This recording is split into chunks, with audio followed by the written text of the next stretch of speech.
Have you seen a company crash and burn because the one guy who knew, left? What happened without them? There was a printing shop that was around forever. The owner knew everyone in the business.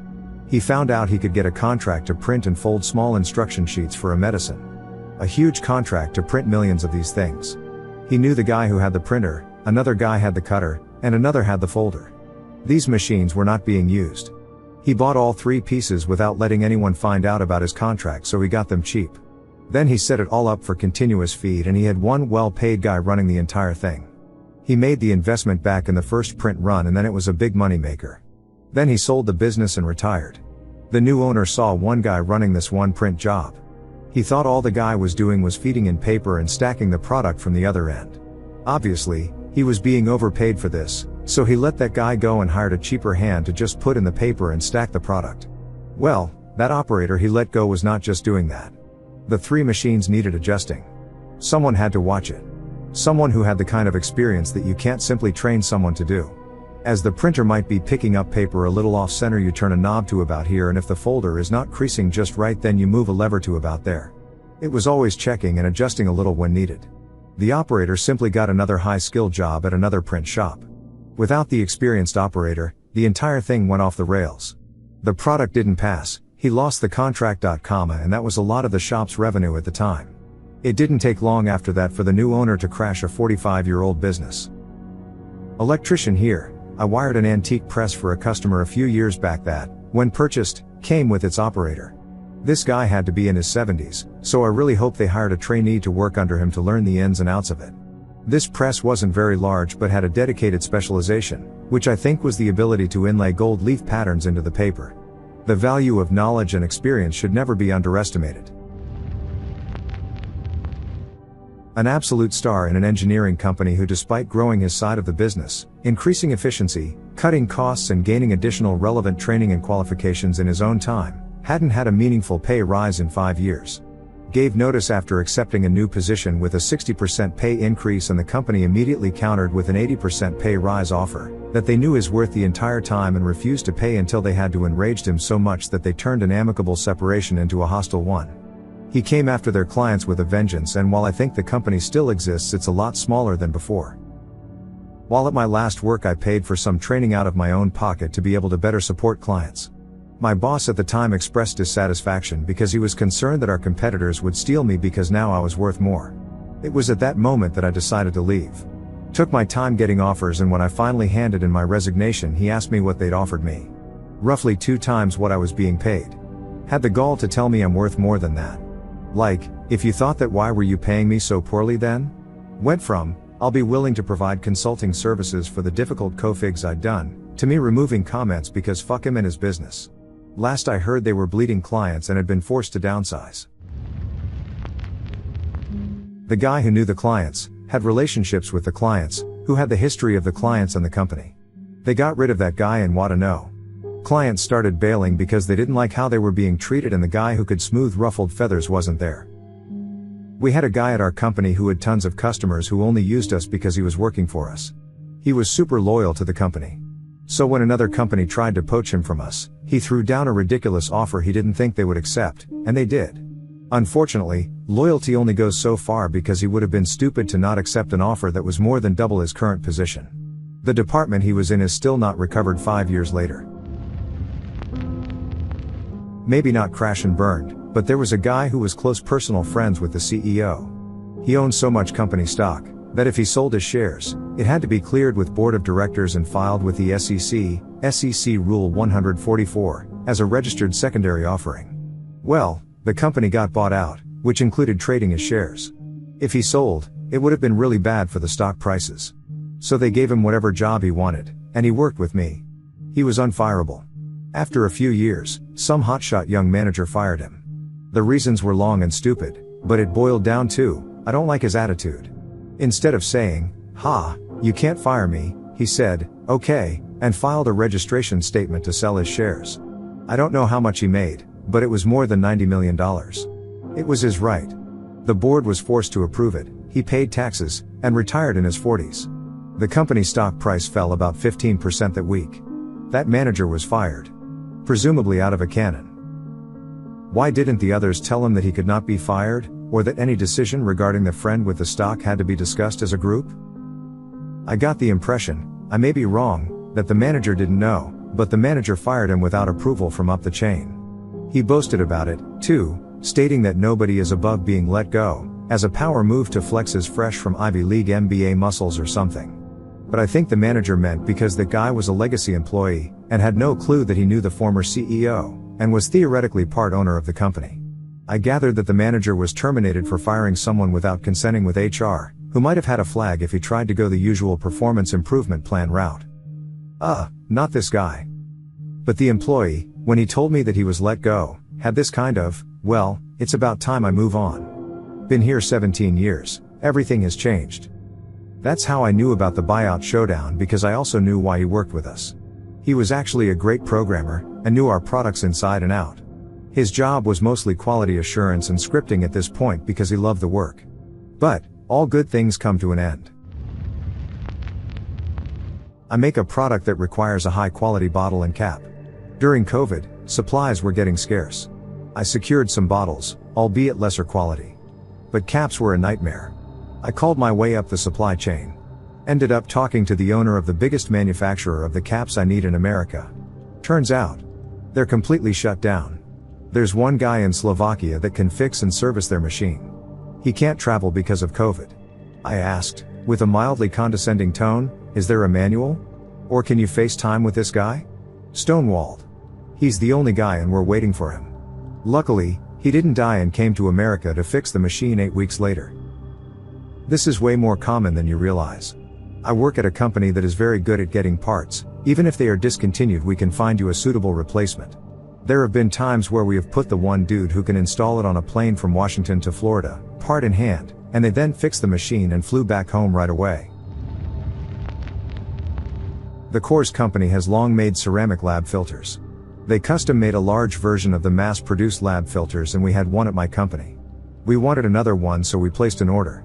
We were told that X retired and no one else could make them that large without cracking.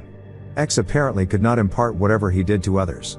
I have no idea if they gave up on making them, as we switched to a different type after that. Maybe it was just a tall tale. Lol. Thousands of years ago, amazing technological feats passed out of knowledge because empires worried they would be used against them in war. Now, we lose them because multi-billion-dollar companies can't be asked to pay a few thousand more. There's a notable difference in the quality of asphalt used in Oregon highways since my grandpa passed away. He retired twice and stayed on as a consultant until the day he died. They called my grandma after he died, and when she told them he had passed, she said they seemed more broken up about it than she was after 40 years of marriage. Do you know any specifics? Did your grandpa work for ODOT or a contractor? He worked for the Oregon Highway Department. Dang, he should have trained one of the grandkids as an apprentice, keep it in the family. We were all too cool to be math nerds. Joke's on us, I guess. Kind of the same happened with my grandpa. He worked for our national energy company for decades. He was never an engineer. Technically, he had never even gotten a high school diploma cause of the war, but he was one of the most brilliant people I have ever met. They took him on as a technician in the after-war period and then basically promoted him as high as they could without him having a degree. His fingerprints were all over a lot of the hydroelectric and nuclear power plants from that era, before Chernobyl. After retiring, he didn't become an official consultant, but he kept getting a constant pilgrimage of electrical engineers coming to his house in the middle of nowhere with a problem to solve or piece of old tech they needed explained. Grandma kept getting calls after he died for a while. In a way, it was nice to know how important he had been. Got rid of the CEO that actually took care of employees and grew the company exponentially. Explanation given was that they needed someone who could steward the company, at that level. Really, the major investor company wanted to have their own guy in there. They threw around a bunch of pie-in-the-sky promises about an IPO which was never gonna happen. The people they successively brought in slashed and burned everything that made the place great. Got so bad we were forbidden from sending company-wide goodbye emails, which were par the course in the past. They tried to reverse course on some stuff to stem the tide, but damage was done. Also, all the changes in leadership meant the product strategy was non-existent, and something that was the new flagship one year was deprecated the next. They are still plugging along, but a shell of what they once were. Many people who made the place great saw the writing on the wall and got out of Dodge. Saw the same thing happen at a mid-sized food service company. Owner company leadership got a stick up their ass because profits had been used to grow the company 10 times instead of line their pockets over the final 2 years. They brought in some ladder climber exec from a soda company and ousted the CEO that had given them record years of growth and decent profit, still profiting, just also reinvesting. Most of the senior execs left with the previous CEO and it was downhill from there. Same. Lots of people followed the old guy. They tried to set up some clause to prevent it, but it was mostly horseshit. That dude was legit a solid guy. He took time to meet everyone in a company of hundreds, not impossible, but guy made an effort. He knew who I was and what I was working on before we even met. You could waltz into his office to chat if he looked available. This is basically what's going to happen to Southwest Airlines, except on a much larger scale. I read a story a while back, but I can't find it, so hopefully I don't butcher it. There was a guy who worked at a sausage, hot dog factory. His job was to push the carts full of sausages from the production area to the smokehouse. Eventually his job was automated out and he was let go, but the quality of the product went downhill. Nobody could figure out why the sausages had different flavor and texture. It was realized that the time it took for the guy to push the cart to the smokehouse was essential in the process. They hired the guy back and had him push the sausages through a winding corridor to mimic the time it would have taken him to traverse his old route. The sausages immediately got their flavor and texture back. When he finally retired, they had to automate his job by having the sausages traverse a time-based path. I think they named the machine after him. I thought it was a fun story. Sorry I can't find the original. Maybe someone else can. That was Abe Froman, the sausage king of Chicago. They moved to a new factory where all the rooms for the different stages of cooking/cooling were next to each other, removing the need for them to be walked down the long hallway.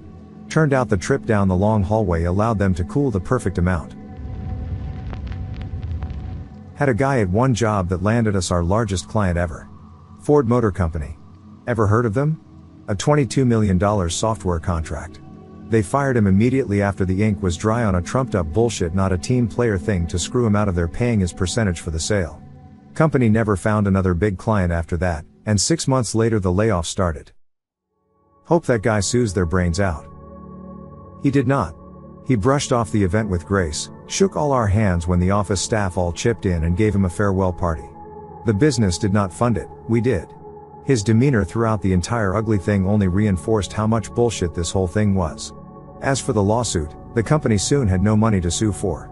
They burned through the contract cash quickly for operations. I think he knew that. He could win, but win what? Lol, yeah, me. I went to work at a plastics plant.